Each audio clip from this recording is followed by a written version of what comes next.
अगर आप एक बिगिनर हो जिसने जस्ट रिसेंटली जिम जाना शुरू किया है एंड आप सोच रहे हो कि क्या क्रिएटिन आपको लेना चाहिए या नहीं, then this video is for you. मैंने अपने जिम जाने के 2 महीने बाद से क्रिएटिन लेना शुरू किया था and I was quite happy with the results. इस वीडियो में मैं क्रिएटिन से रिलेटेड सारे कॉमन क्वेश्चन से शुरू करके क्रिएटिन कैसे काम करता है, क्रिएटिन के बेनिफिट्स, क्रिएटिन के साइड इफेक्ट्स, सब कुछ डिस्कस करने वाला हूँ। So at the end of this video आप ये डिसाइड कर पाओ कि क्या क्रिएटिन आपके लिए बेनिफिशियल है या नहीं। बट बिफोर दैट, अगर आप इस चैनल पर नए हो देन मेक श्योर आप इस चैनल को सब्सक्राइब कर लो to become a part of this journey, ताकि आप भी मेरे साथ ग्रो कर पाओ। Also don't forget to show your support on Instagram, links are in the description. Now sit back, relax and enjoy today's video.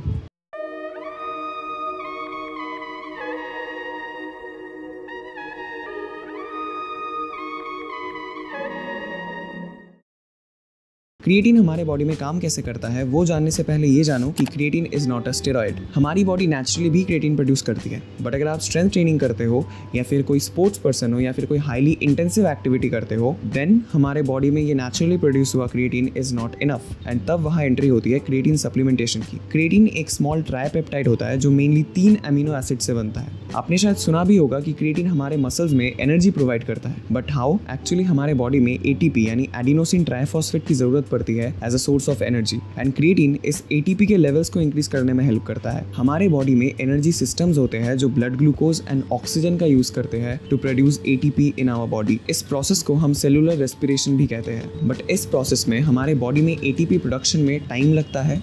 इसीलिए हमारे बॉडी में एक और सिस्टम होता है विच इज फॉस्फोजेन सिस्टम एंड इसी सिस्टम का यूज करके मेजरली हमारे बॉडी में एटीपी प्रोड्यूस होता है जब हम कोई इंटेंस वर्कआउट सेशन कर रहे होते हैं। नाउ जैसा मैंने बोला कि क्रिएटिन हमारे बॉडी में एटीपी लेवल्स को इंक्रीज करने में हेल्प करता है। कैसे? जब आप एक्सरसाइज कर रहे हो उस टाइम पे क्रिएटिन कन्वर्ट होता है क्रिएटिन फॉस्फेट में एंड क्रिएटिन फॉस्फेट एडीपी यानी एडिनोसिन डाइफॉस्फेट के साथ कंबाइन होकर एटीपी बनाता है जो हमें एनर्जी प्रोवाइड करता है ताकि हम कुछ एक्स्ट्रा रेप्स कर पाए उस सेट में जो हम तब कर रहे होते हैं। ऑल्सो क्रिएटिन हमारे मसल्स में वाटर रिटेंशन को इंक्रीज करता है जिससे हमारे मसल्स और ज्यादा फुलर अपीयर होते हैं। अब ये जो वाटर रिटेंशन होता है ना, वो हमारे मसल्स के अंदर होता है, स्किन के नीचे नहीं होता, जिसे हम इंट्रासेलुलर वाटर रिटेंशन भी कहते हैं, जिससे इवेंचुअली जैसे मसल साइज भी बढ़ता है वैसे ही स्ट्रेंथ भी इंक्रीज होता है। इसके अलावा क्रिएटिन के अदर पोटेंशियल बेनिफिट्स भी है, जैसे क्रिएटिन आपके ब्रेन फंक्शंस को बूस्ट करता है। ऑल्सो ये आपके मसल बिल्डिंग प्रोसेस को अप्रोक्सीमेटली 1/3 के रेट से फास्ट भी करता है। एक एग्जांपल से समझने की कोशिश करते हैं। अगर आपको पहले 2.5 kg मसल बिल्ड करने को 6 महीने का टाइम लगता था, then now regular creatine consume करने के बाद को वही सेम मसल बिल्ड करने में अब 4 मंथ्स का टाइम लगेगा। अब ये तो पता चल गया कि क्रिएटिन के बेनिफिट्स बहुत सारे हैं। स्टिल क्रिएटिन से रिलेटेड बहुत से कॉमन डाउट्स भी है, अब उन पे बात करते हैं। जैसे क्या क्रिएटिन लेने से हेयर लॉस होता है? स्ट्रेट फॉरवर्ड आंसर इज नहीं।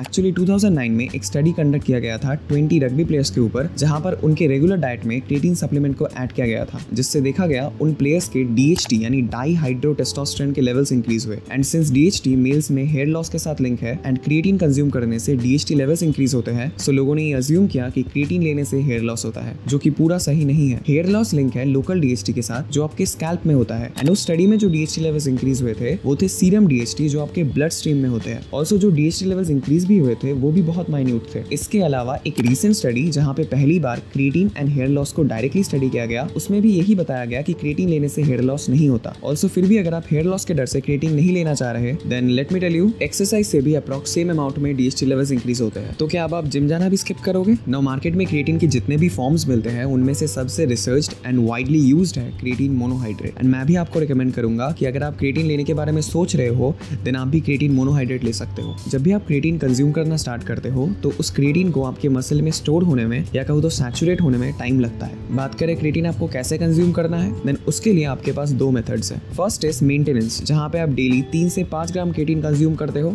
जिससे क्रिएटिन को आपके मसल्स में सैचुरेट होने में थोड़ा टाइम लगता है। And another way is creatine loading, जहां पे आप डेली 20 से 25 ग्राम क्रिएटिन कंज्यूम करते हो एक वीक तक, देन उसके बाद आप वापस से मेंटेनेंस स्टार्ट करते हो जहां पे आप 3 से 5 ग्राम क्रिएटिन डेली कंज्यूम करके क्रिएटिन के उस लेवल को मेंटेन करते हो। ना मैं खुद मेंटेनेंस को प्रेफर करता हूं, मैं लोडिंग को उतना सपोर्ट नहीं करता। उल्टा अकॉर्डिंग टू मी जो मेरा कॉमन सेंस कहता है दैट इज अगर आप बिगिनर हो एंड जस्ट क्रिएटिन लेना स्टार्ट कर रहे हो देन पहले 2 to 3 वीक्स तक डेली रिकमेंडेड डोजेज से भी कम लिया करो ताकि आपकी बॉडी उस सब्सटेंस को धीरे धीरे अडेप्ट कर पाए, which I personally think a wiser option. Now आपको क्रिएटिन किस टाइम पर लेना है वो उतना मैटर नहीं करता सिंस क्रिएटिन के इफेक्ट्स आपको लॉन्ग टर्म में मिलते हैं। Still post workout creatine consumption slightly better माना जाता है अगर आप उसको किसी कार्बोहाइड्रेट एंड प्रोटीन सोर्स के साथ लेते हो, क्योंकि उस टाइम पे आपकी बॉडी ज्यादा अच्छे से न्यूट्रिएंट्स अब्सॉर्ब कर सकती है। अब मैं एक बंगाली फैमिली से बिलोंग करता हूँ, इसलिए मैं क्रिएटिन को पोस्ट वर्कआउट में चावल के साथ खाना खाते खाते लेता हूँ, क्योंकि हमारे घर में आई थिंक वो प्राइमरी सोर्स है कार्ब्स का। ना अगर आप चाहो तो आप चावल की जगह ओट्स खाने के बाद भी क्रिएटिन ले सकते हो, या फिर किसी और कार्ब सोर्स का यूज कर सकते हो। बस ये याद रखना, दोनों को मिला मत देना। क्रिएटिन को आपको पानी के साथ मिलाकर लेना होता है। एक और पूछे जाने वाला क्वेश्चन कि क्या हम क्रिएटिन को कैफीन के साथ मिक्स करके ले सकते हैं? देन मैं रिकमेंड करूंगा मत लेना, उससे आपको डाइजेस्टिव इश्यूज हो सकते हैं, बट आप उन्हें सेपरेटली ले सकते हो।